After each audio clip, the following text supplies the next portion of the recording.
ओम शांति। आज 11 दिसंबर 2020 के मधुर महावाक्य है और आज की मुरली में बाबा मधुबन की महिमा स्पष्ट करते हैं कि मधुबन को कहा ही जाता है holiest of the holy place.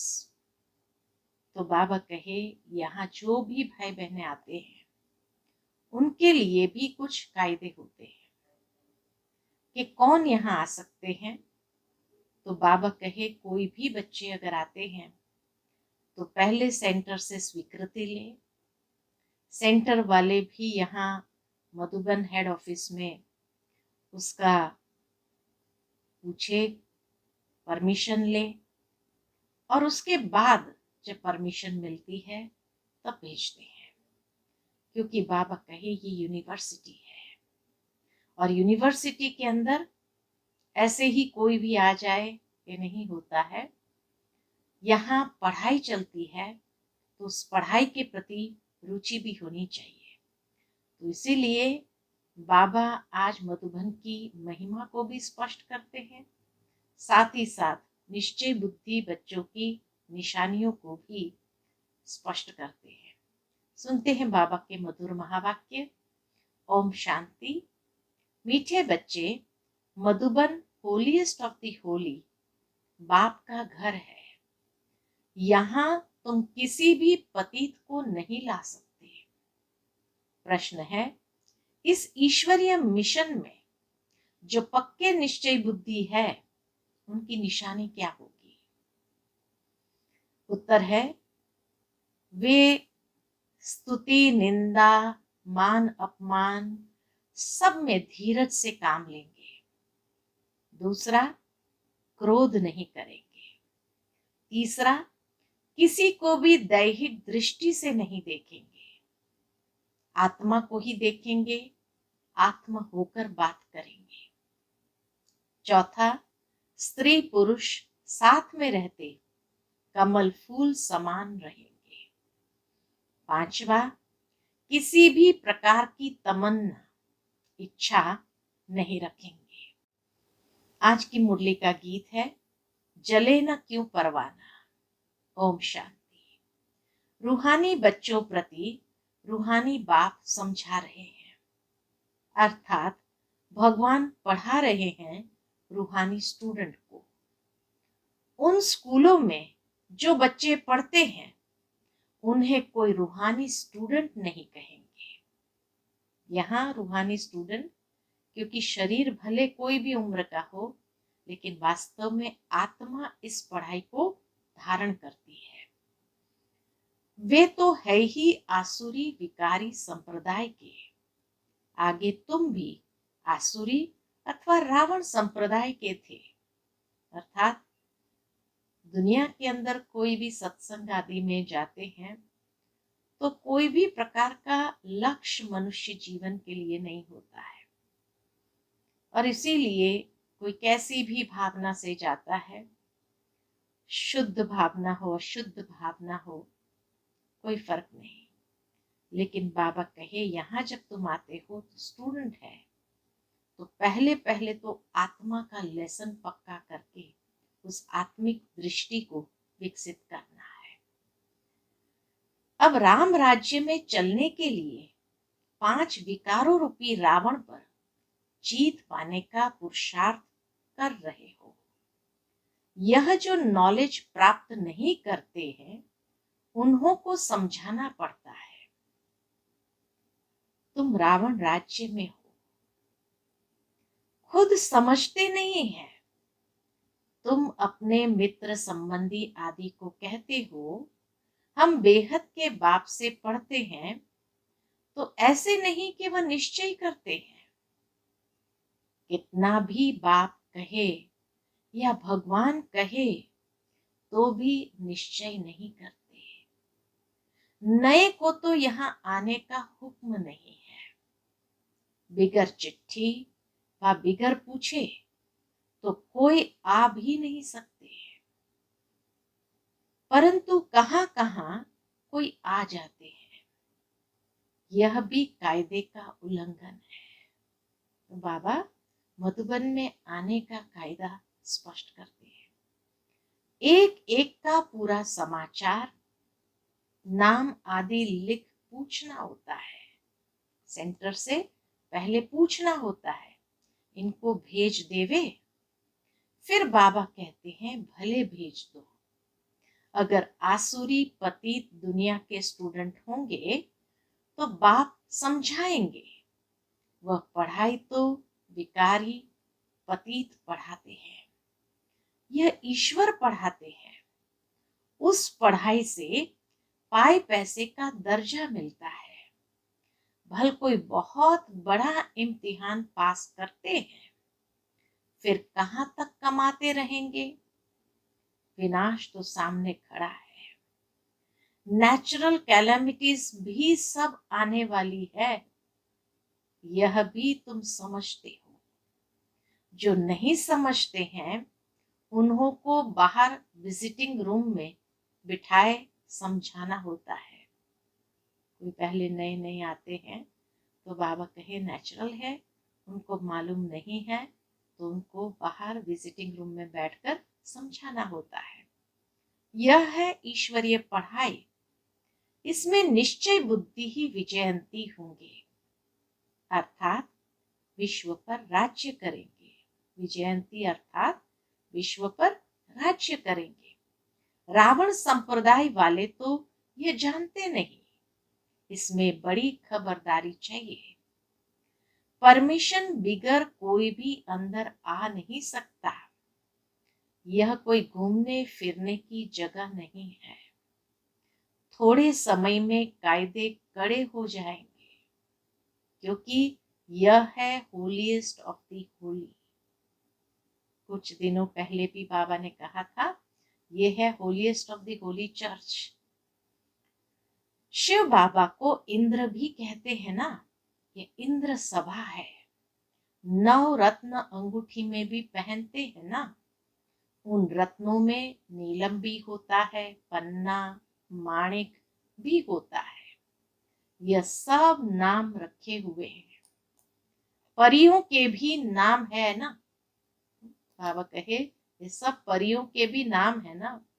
तुम परियां उड़ने वाली आत्माएं हो, तुम्हारा ही वर्णन है। परंतु मनुष्य इन बातों को कुछ भी समझते नहीं है।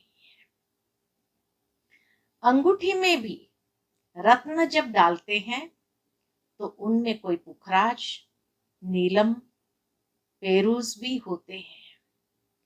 कोई का दाम 1000 रुपया तो कोई का दाम 10-20 रुपया। बच्चों में भी नंबरवार है। कोई तो पढ़कर मालिक बन जाते हैं, कोई फिर पढ़कर दास दासियां भी बन जाते हैं। राजधानी स्थापन होती है ना, पूरी राजधानी स्थापन होती है, तो पढ़ाई से कोई क्या बनते हैं, कोई क्या बनते हैं।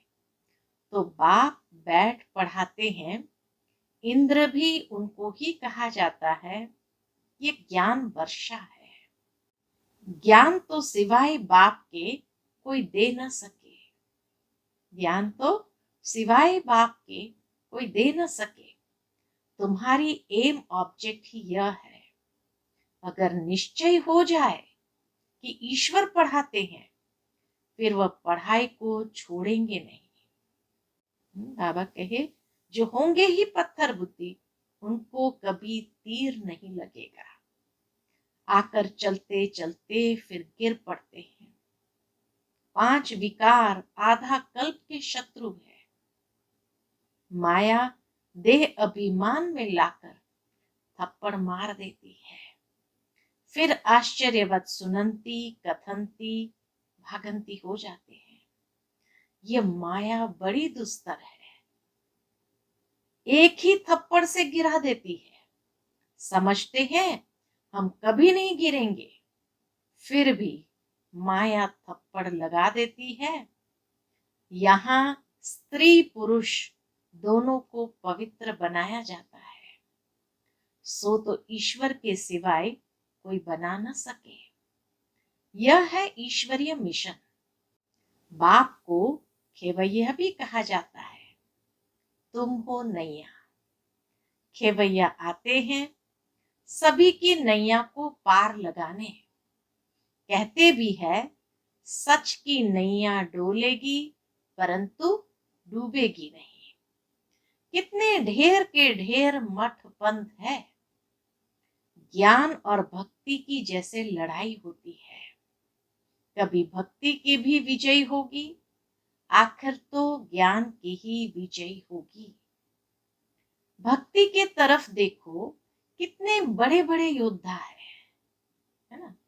भक्ति के तरफ भी देखो, बाबा कहे कितने बड़े बड़े योद्धे हैं। ज्ञान मार्ग के तरफ भी कितने बड़े बड़े योद्धे हैं। अर्जुन भीम आदि नाम रखे हैं, यह तो सब कहानियां बैठ बनाई है। गायन तो तुम्हारा ही है, हीरो हीरोइन का पाठ तुम्हारा अभी बज रहा है। इस समय ही युद्ध चलती है। तुम्हारे में भी बहुत है जो इन बातों को बिल्कुल समझते नहीं है। जो अच्छे अच्छे होंगे उनको ही तीर लगेगा, थर्ड क्लास तो बैठ न सके। दिन प्रतिदिन बहुत कड़े कायदे होते जाएंगे। यहाँ आने के बहुत कड़े कायदे होते जाएंगे। पत्थर बुद्धि जो कुछ नहीं समझते उनको तो यहाँ बैठना भी बेकायदे है। यह हॉल होलीएस्ट ऑफ होली है। पोप को होली कहते हैं। यह तो बाप है होलीएस्ट ऑफ होली। बाप कहते हैं इन सभी का मुझे कल्याण करना है। ये सब विनाश हो जाने वाले हैं। यह भी कोई सब थोड़ी समझते हैं। भल सुनते हैं परंतु एक कान से सुन दूसरे कान से निकाल देते हैं। न कुछ धारणा करते हैं न कराते हैं। बाबा कहे न कुछ धारण करते हैं न कराते हैं। ऐसे गूंगे बहरे भी बहुत है, अर्थात न सुनते हैं न कुछ बोलते हैं। बाप कहते हैं hear no evil, see no evil, talk no evil. वह तो बंदर का चित्र दिखाते हैं, परंतु यह तो मनुष्य के लिए कहा जाता है। वो बंदरों के लिए तो नहीं कहा गया है, मनुष्य के लिए कहा जाता है। मनुष्य इस समय बंदर से भी बदतर है। नारद की भी कहानी बैठ बनाई है। उसने कहा लक्ष्मी को वरना है। उनको बोला तुम अपनी शक्ल तो देखो, 5 विकार तो अंदर में नहीं है। जैसे साक्षात्कार होता है, हनुमान का भी साक्षात्कार होता है ना। बाप कहते हैं कल्प कल्प यह होता है। सतयुग में यह कुछ भी बातें होती नहीं। यह पुरानी दुनिया ही खत्म हो जाएगी। जो पक्के निश्चय बुद्धि है वह समझते हैं कल्प पहले भी हमने यह राज्य किया था। बाप कहते हैं बच्चे अब दैवी गुण धारण करो, कोई बेकायदे काम नहीं करो। स्तुति निंदा सब में धीरज धारण करना है। क्रोध नहीं होना चाहिए। तुम कितने उच्च स्टूडेंट हो, भगवान बाप पढ़ाते हैं, वह डायरेक्ट पढ़ा रहे हैं, फिर भी कितने बच्चे भूल जाते हैं, क्योंकि साधारण तन है ना, तो भूल जाते हैं।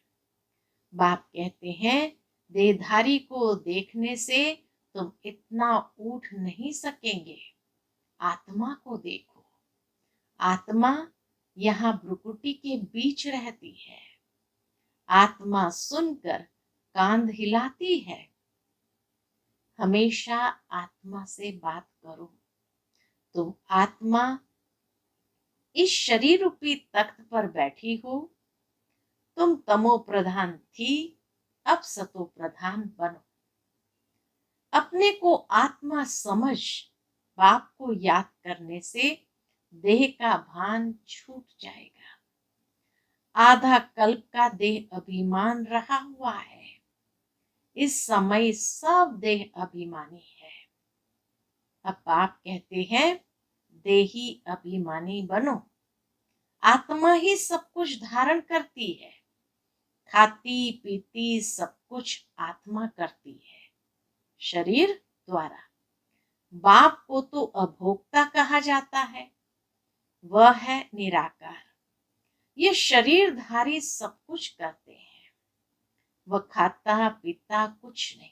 शिव बाबा अभोक्ता है, न खाता पीता कुछ नहीं, अभोक्ता है। तो इसकी फिर वो लोग कॉपी बैठ करते हैं, कितना मनुष्य को ठगते हैं। तुम्हारी बुद्धि में अभी सारा ज्ञान है, कल्प पहले जिन्होंने समझा था वही समझेंगे। बाप कहते हैं मैं ही कल्प कल्प आकर तुमको पढ़ाता हूं और साक्षी हो देखता हूं। नंबरवार पुरुषार्थ अनुसार जो पढ़ा था वही पढ़ेंगे। टाइम लगता है। कहते हैं कलयुग अभी 40,000 वर्ष शेष है, तो घोर अंधियारे में है ना। इसको अज्ञान अंधियारा कहा जाता है। भक्ति मार्ग और ज्ञान मार्ग में रात दिन का फर्क है, यह भी समझने की बातें हैं। बाबा कहे बच्चे बड़ी खुशी में डूबे हुए रहने चाहिए, अर्थात अपरंपार खुशी में रहना है। कभी कोई बात हमें विचलित नहीं करनी चाहिए। सब कुछ है, कोई तमन्ना इच्छा नहीं।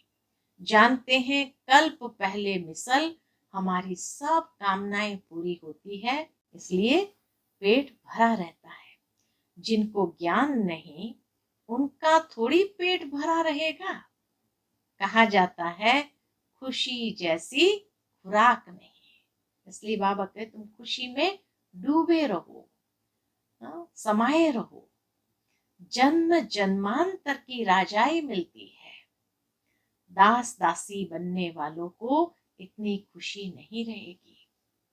पूरा महावीर बनना है, माया हिला न सके, ऐसा महावीर बनना है जो बुद्धि को भी माया हिला न सके। बाप कहते हैं आंखों की बड़ी संभाल रखनी है, क्रिमिनल दृष्टि न जाए। स्त्री को देखने से चलायमान हो जाते हैं।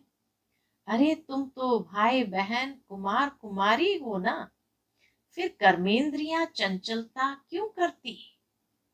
बड़े बड़े लखपति करोड़पति को भी माया खलास कर देती है, गरीबों को भी माया एकदम मार डालती है। फिर कहते बाबा हमने धक्का खाया। अरे 10 वर्ष के बाद भी हार खा ली, अब तो पाताल में गिर पड़े। अंदर में समझते हैं इनकी अवस्था कैसी है। बाबा तो देख करके ही समझ जाते थे इनकी अवस्था कैसी है। कोई कोई तो बड़ी अच्छी सर्विस करते हैं। कन्याओं ने भी भीष्म पितामह आदि को बाण मारे हैं ना। गीता में थोड़ा बहुत है, यह तो है ही भगवान वाच। अगर कृष्ण भगवान ने गीता सुनाई तो फिर ऐसे क्यों कहते मैं जो हूं जैसा हूं कोई विरला जानते हैं। कृष्ण यहाँ होता तो पता नहीं क्या कर देते। कृष्ण का शरीर तो होता ही है सतयुग में।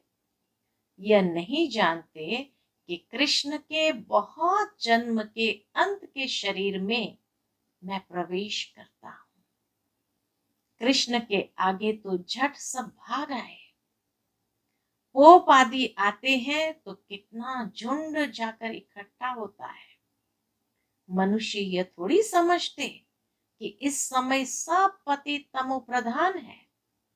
कहते भी है हे पतित पावन आओ, परंतु समझते नहीं कि हम पतित हैं। बच्चों को बाप कितना अच्छी रीति समझाते हैं। बाबा की बुद्धि तो सब सेंटर्स के अनन्य बच्चों तरफ चली जाती है। जब जास्ती अनन्य बच्चे यहाँ आते हैं तो फिर यहाँ देखता हूँ, नहीं तो बाहर में बच्चों को याद करना पड़ता है, उनके आगे ज्ञान डांस करता हूँ।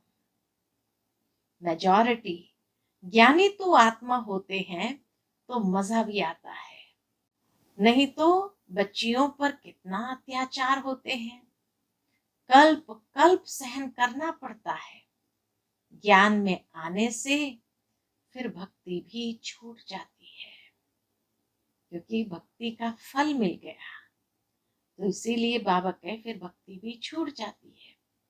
घर में समझो मंदिर है, स्त्री पुरुष दोनों भक्ति करते हैं। स्त्री को ज्ञान की चटक लग जाती है और भक्ति छोड़ देती तो कितना हंगामा हो जाएगा। विकार में भी न जाए, शास्त्र आदि भी न पढ़े तो झगड़ा होगा ना। इसमें विघ्न बहुत पड़ते हैं और सत्संग में जाने के लिए रोकते नहीं है। यहाँ तो पवित्रता की बात है ना, यहाँ है पवित्रता की बात। पुरुष तो नहीं रह सकते तो जंगल में चले जाते, स्त्रियां कहाँ जाए। स्त्रियों के लिए वह समझते हैं नरक का द्वार है। बाप कहते हैं ये तो स्वर्ग का द्वार है। तुम बच्चियां अभी स्वर्ग स्थापन करती हो, इनसे पहले नरक का द्वार थी, अभी स्वर्ग की स्थापना होती है। सतयुग है स्वर्ग का द्वार, कलयुग है नरक का द्वार। ये समझ की बात है। तुम बच्चे भी नंबरवार पुरुषार्थ अनुसार समझते हो, बल पवित्र तो रहते हैं, बाकी ज्ञान की धारणा नंबरवार होती है। तुम तो वहां से निकलकर यहाँ आकर बैठे हो, परंतु अब तो समझाया जाता है गृहस्थ व्यवहार में रहना है। शुरू शुरू में भट्ठी बननी थी तो उस समय सभी आ गए, लेकिन अब तो बाबा समझाते हैं गृहस्थ व्यवहार में रहना है। उन्हों को तकलीफ होती है, यहाँ रहने वालों के लिए तो कोई तकलीफ नहीं है। तो बाप समझाते हैं कमल फूल समान गृहस्थ व्यवहार में रहते पवित्र रहो, सो भी इस अंतिम जन्म की बात है। गृहस्थ व्यवहार में रहते हुए अपने को आत्मा समझो। आत्मा ही सुनती है, आत्मा ही ये बनी है, आत्मा ही जन्म जन्मांतर भिन्न भिन्न ड्रेस पहनती आई है। अब हम आत्माओं को वापस जाना है, बाप से योग लगाना है।